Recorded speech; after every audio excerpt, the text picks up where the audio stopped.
Halo sahabat terapeutik home care, apa kabar semuanya? Selamat datang kembali di channel saya yang akan selalu membahas tentang kesehatan. Dan yang tak kalah pentingnya, selalu mencari solusi bagaimana caranya mengatasi segala macam problematik dan masalah fisik Anda.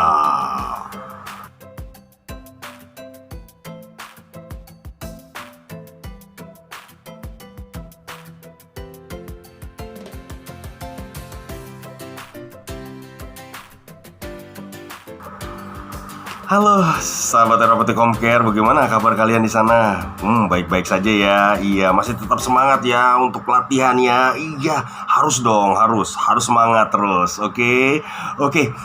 Setelah beberapa hari kemarin saya membahas tentang tungkai bawah atau kita sebut kaki, segala macam apa saja sih problematik yang dihadapi oleh penderita stroke di tungkai bawah. Lalu setelah itu kita pernah membahas juga dan telah membahas juga tentang apa saja latihan-latihan yang baik dilakukan untuk tungkai bawah.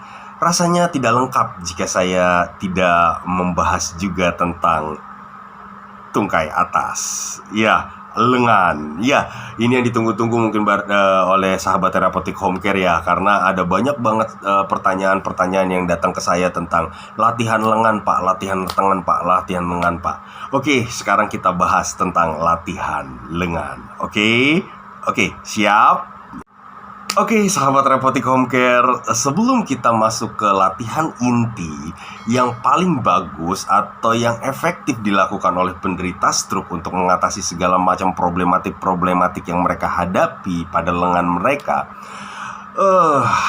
harusnya kita membahas dulu apa saja sih problematik yang dihadapi oleh penderita stroke di lengan. Sehingga nanti setelah kita paham tentang problematiknya, kita bisa menentukan apa yang terbaik program terapinya atau program latihannya. Oke, baiknya kita pahami dulu apa saja problematik yang ada pada lengan penderita stroke. Siap ya?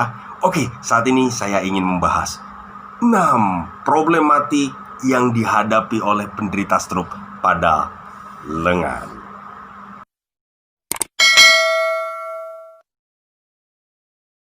Yang pertama, bahu yang turun. Problematik pada bahu penderita stroke yang pertama adalah bahu jatuh. Nah, kalau kalian perhatikan atau kalian memiliki saudara atau kalian sendiri adalah penderita stroke, coba kalian raba bahunya. Oke, kalian raba bahunya. Apakah bahu kalian jatuh? Jika bahu kalian jatuh, ya, coba kalian rasakan berapa jari bisa masuk ke dalam bahu. 1 jari kah? 2 jari kah? Ataupun 3 jari? Oke. Nah, di mana sih letak masalahnya? Kenapa kalau bahu itu jatuh itu masalah? Gitu lah. Ya kan, pertanyaan pasti akan timbul seperti itu. Kan seperti itu ya, sahabat terapeutik home care ya. Gini, saat bahu jatuh yang dikarenakan adanya kelemahan otot bahu ataupun ligamen bahu yang menopang rangka atau tulang lengan ya, supaya tetap di atas itu lemah sehingga akhirnya dia jatuh. Nah, ini menyebabkan nervus brachialis yang ada di sini nih. Dia nervus brachialis itu di sini ada. Dia mempunyai 3 cabang, ada cabang ke depan, ada cabang ke belakang, ada yang samping. Nah, nervus brachialis ini adalah nervus atau syaraf yang mempersyarafi seluruh lengan kita, sahabat terapeutik home care. Nah, seandainya dia terjadi jatuh, bahu itu akan terjadi namanya overstretch dari syaraf brachialis. Ini bisa saja menyebabkan terjadinya kelemahan otot. Itu yang pertama. Jari tidak bisa dibuka, kemudian siku yang tidak bisa lurus, bla bla bla bla bla bla. Ini bisa saja disebabkan karena adanya bahu yang jatuh, karena nervus brachialisnya itu ketarik atau overstretch. Oke, itu problematiknya dan ini harus diatasi. Oke. Nah, pertanyaan saya, kira-kira siapa di antara kalian yang merasakan masalah ini? Ayo, coba kalian periksa bahunya.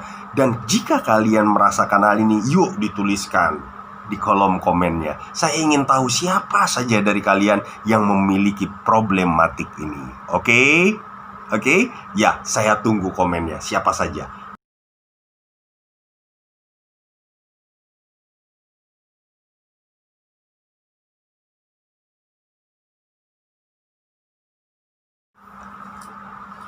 Oke, problematik yang kedua adalah penderita stroke rata-rata itu bahunya cenderung ke depan. Jadi setelah dia jatuh, dan dia cenderung ke depan. Kenapa sih ini menjadi problematik? Ini membuat gerakan-gerakan penderita stroke di lengan itu lebih lemah.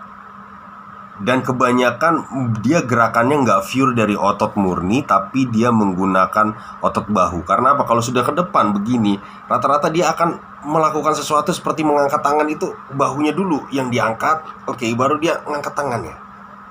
Kalau misalnya ke samping, sama, dia bahu dulu yang diangkat, baru ke samping, angkat.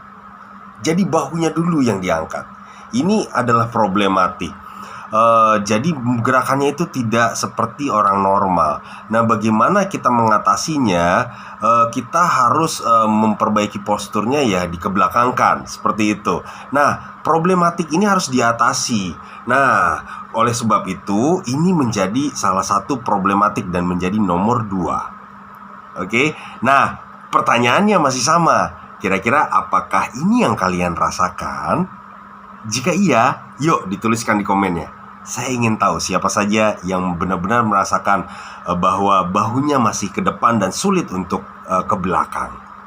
Oke, ini dikarenakan adanya kelemahan-kelemahan otot di supraspinatus dan otot-otot punggung di belakangnya. Oke, oke, oke, ditulis ya di komennya ya.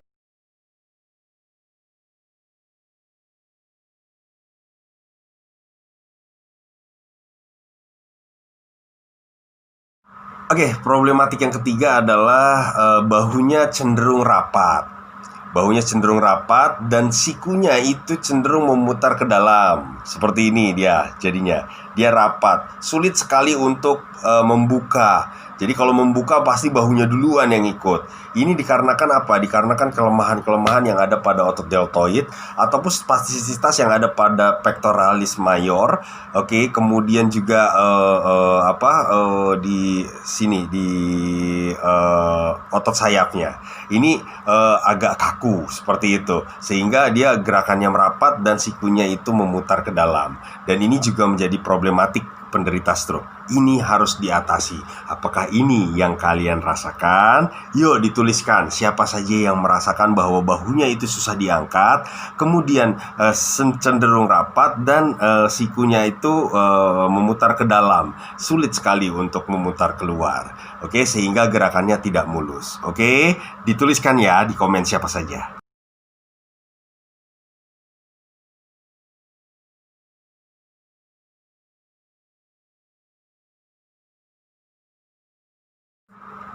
Lalu problematik yang keempat adalah siku yang selalu menekuk.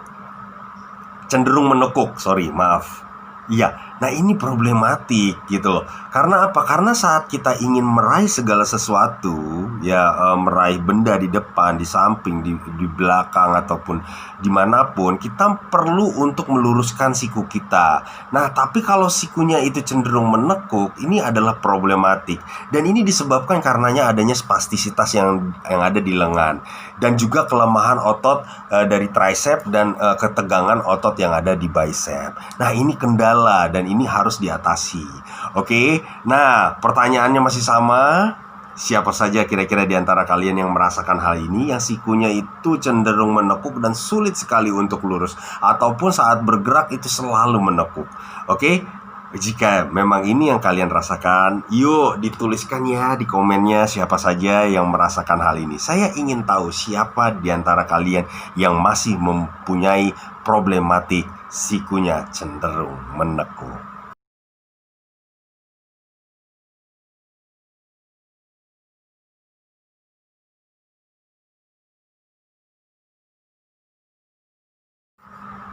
Nah, problematik yang kelima. Yang kelima adalah dia punya pergelangan tangan itu memutar. Jadi kalau dilihat seperti ini ya, dilihat seperti ini pergelangan tangannya memutar ke dalam. Sulit sekali untuk memutar keluar. Jadi memutar ke dalamnya kuat, ini memutar keluarnya sulit. Oke, ini dikarenakan apa? Dikarenakan kelemahan otot rotator yang ada di lengan. Dia cenderung adalah ke dalam. Jadi segala sesuatunya ke dalam. Udah dia bahunya drop, oke, bahunya ke depan, ya, tangannya menjepit, sikunya ke dalam, ditambah lagi dengan siku yang ke dalam seperti ini. Ini adalah problematik dan ini harus diatasi. Oke, masih sama, pertanyaannya adalah apakah ini yang kalian rasakan? Yuk, dituliskan lagi di komennya kalau memang ini kalian juga merasakannya.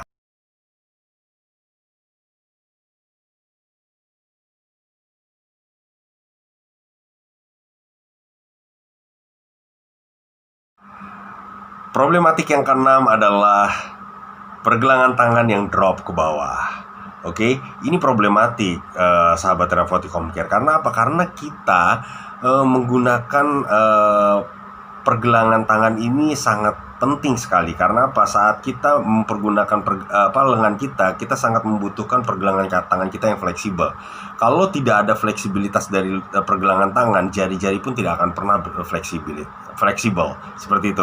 Nah, ini pergelangan tangan yang cenderung drop ini menyebabkan kelemahan otot untuk mengangkat seperti ini, dan ini problematik dan harus diatasi. Benar-benar harus diatasi. Ini dikarenakan adanya spastisitas tetap. Ini tetap masih diadakan adanya spastisitas otot-otot yang ada di bawah, kemudian kelemahan otot di atasnya. Oke, ini adalah problematik dan harus kita hadapi. Pertanyaannya masih sama, apakah ini yang kalian rasakan juga? Jika ini yang kalian masih rasakan, yuk tuliskan itu komennya. Saya ingin tahu siapa saja di antara kalian yang masih merasakan hal tangannya atau pergelangan tangannya drop.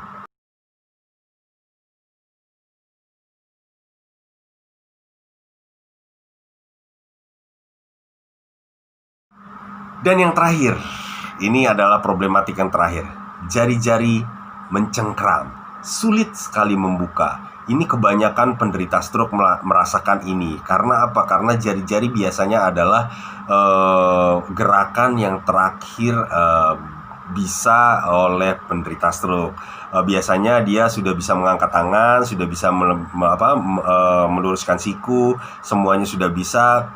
Terkadang jarinya tertinggal. Karena apa? Karena jari jarang sekali dilatih untuk bergerak. Makanya jangan sampai lupa, adakan gerakan jari setiap hari juga. Jangan hanya siku, jangan hanya bahu, jangan hanya yang lain-lain.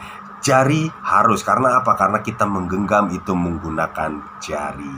Oke, jangan dilupakan jarinya. Oke, ini juga dikarenakan adanya kelemahan-kelemahan otot untuk membuka jari dan adanya spastisitas atau ketegangan untuk menutup jarinya. Oke, dan inikah yang kalian rasakan?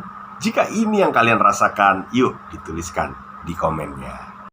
Nah, demikianlah sahabat terapeutik home care, 6 problematik yang dihadapi oleh penderita stroke pada lengan mereka. Oke, sekarang kita sudah tahu ya semua problematik yang ada yang pasti dihadapi oleh penderita stroke apa saja. Oke, nah salah satu dari gerakan itu apakah kalian masih rasakan? Jika memang, gerakan yang mana yang kalian rasakan? Problematik mana yang kalian rasakan? Yuk dituliskan di komennya. Oke, nah setelah nanti saya lihat di komennya, oh ternyata masalahnya ini, itu yang problematik 1, problematik 2, 3, 4, 5. Selanjutnya akan kita kupas bagaimana caranya mengatasi problematik tersebut, sehingga problematik tersebut akan hilang dan kemudian akan menimbulkan gerakan menuju normalnya. Oke, tetap semangat. Yuk, tetap semangat latihan. Saya mengajak pada penderita stroke di sana, jangan berhenti untuk latihan. Satu hari kalian kehilangan waktu untuk latihan, satu hari kalian kehilangan kesempatan untuk mendapatkan refleks atau gerakan yang baik. Karena penderita stroke adalah seorang atlet bagi saya, yang kesehariannya itu harus latihan. Kalau dia tidak latihan, dia tidak akan pernah ahli.